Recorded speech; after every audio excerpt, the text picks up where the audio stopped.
Welcome back, Hive Mind. This is Shalazar with Hive Mind Gaming, coming at you with another Raid Shadow Legends video. So next week, guys, will be the Holloween fusion. So everyone has seen the vampire that's in the App Store at the Raid Shadow Legends app.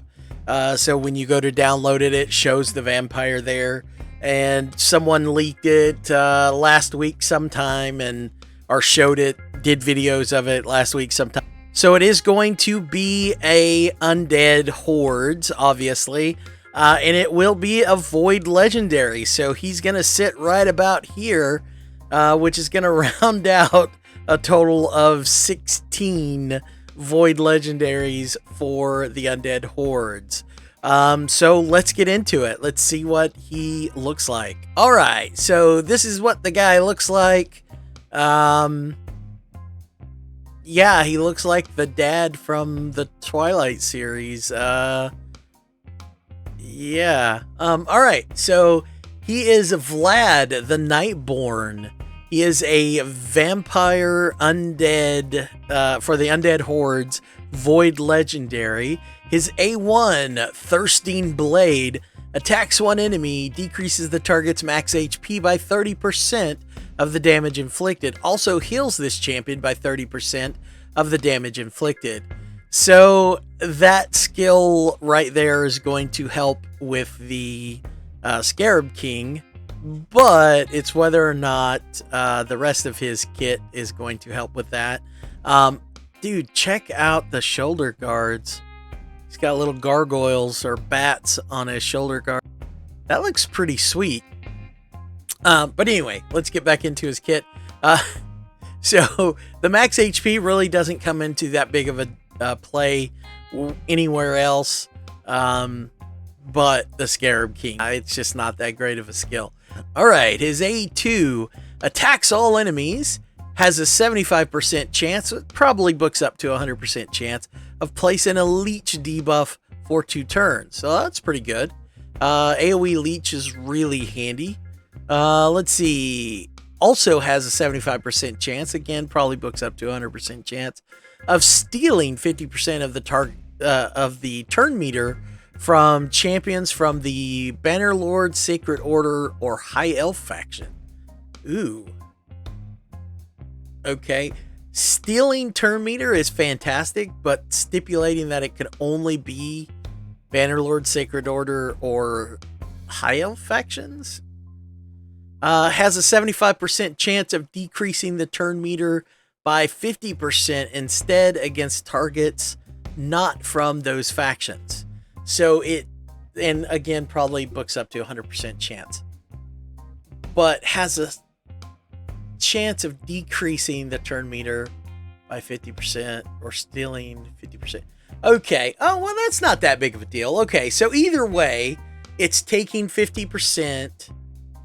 Either way, it's taking 50% of the turn meter of the target. The question is whether or not he gets it or not depends on which faction he steals it from. That's not a big deal. Okay, that's pretty cool.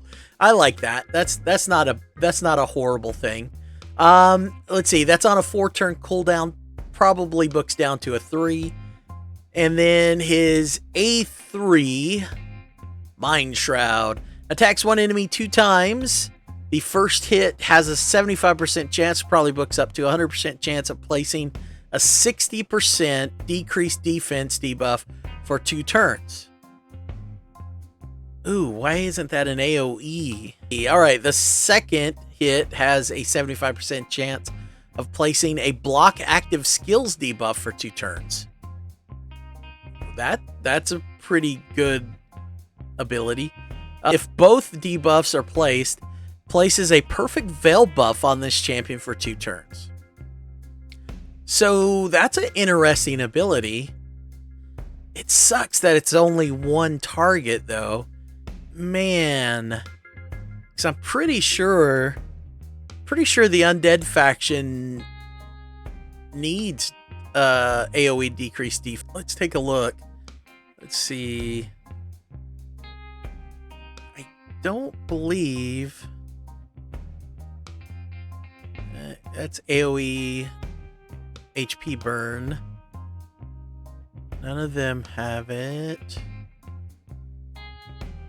I don't believe any of these guys. Don't believe he does.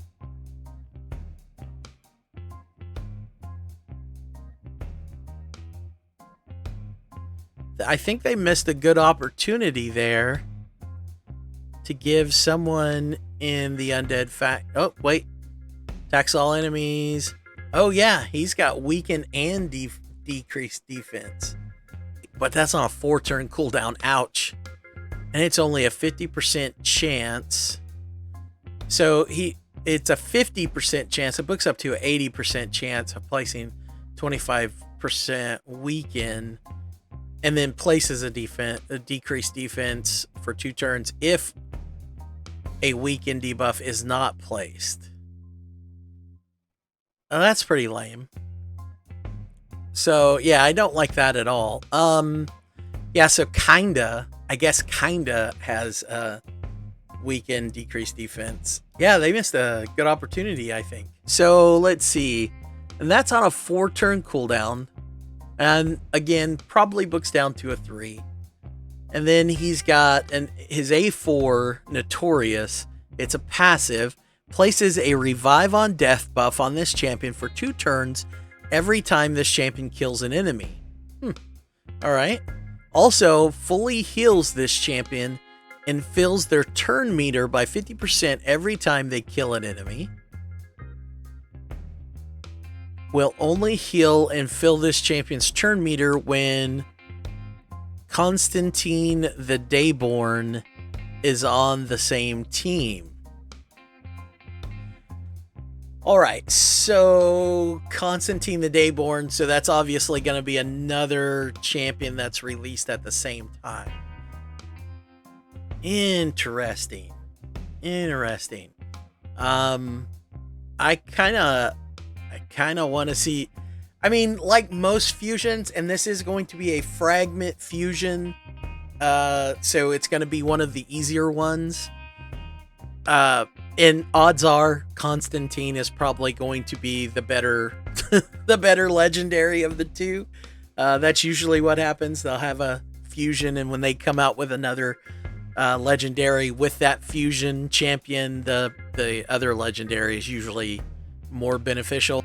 Interesting to see what Constantine looks like and what his kit looks like. God, please, I hope he's not a undead horde. I mean, he's a dayborn, so I wonder if that means that he's a dayborn vampire? Or is he just this guy's... I don't know. I don't know. Maybe he's the half-breed vampire. Anyway, it'll be interesting to see. But this is actually a pretty neat passive. I don't know how often it's going to come into play, depending on what his multipliers are. This could hit pretty hard since it's a 2-hitter on one target. Odds are it's probably going to be a pretty solid hit. So, I don't know. And also, it doesn't seem like this is going to land... The defense down is going to land before. It sounds like it's going to hit and then have the chance to proc that or place that. And then the second hit would take advantage of the decreased defense. But the block active skills debuff is really good, and that's for 2 turns. So block active skills is a really good ability, especially against waves and arena. So I don't know. I'm not sure how good this guy's gonna be. It really depends on his multipliers. I mean, he definitely doesn't seem like a very good clan boss champion. He doesn't seem like he's gonna be very good against any bosses really, except for maybe the Scarab King. He should be able to, depending on what his multipliers are on his A1, he might be able to solo the Scarab King by turning off his Well, you probably wouldn't want to turn off anything. Because against the Scarab King, he's hitting him with the A1, which drops the 30%. But his A3 places the decreased defense.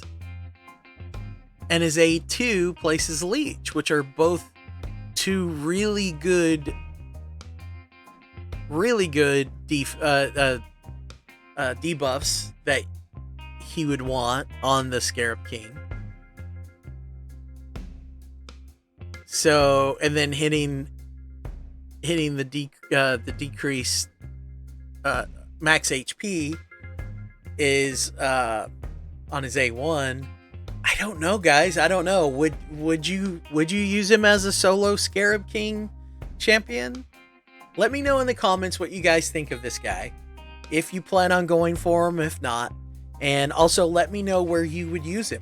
Because I don't think he'd be good in Clan Boss. I don't think he'd be good against any bosses in PvE. He might be good against, maybe other bosses that can have their turn meter manipulated. Because he can at least drop the Scarab King's turn meter by 50%. As well as placing the Leech here. So, I don't know. Yeah, he'll definitely be good against the Scarab King, I think. Definitely be good against Scarab King. But he looks more PvP. I don't know. He's kind of in that mid area where he could be good in PvP, but he's not strictly for arena. And he's kind of good in PvE. He's kind of good against waves, kind of good against some bosses, but not specializing in either. He's not specializing in anything, and that's the problem I have with this guy. I don't know. He looks interesting on paper. We'll just have to see what he does when it happens. So, but anyway, let me know in the comments what you guys think. And this was going to be a real short one. So next week is when it starts. So start prepping, doing your event preps. So it is a fragment fusion. So it'll be the easier of the 3 different types of fusions we have. But anyway, that's it for this video. If you like what you've seen and want to see more, hit the like button and join the Hive by hitting the subscribe button. And we'll see you all soon. Bye-bye.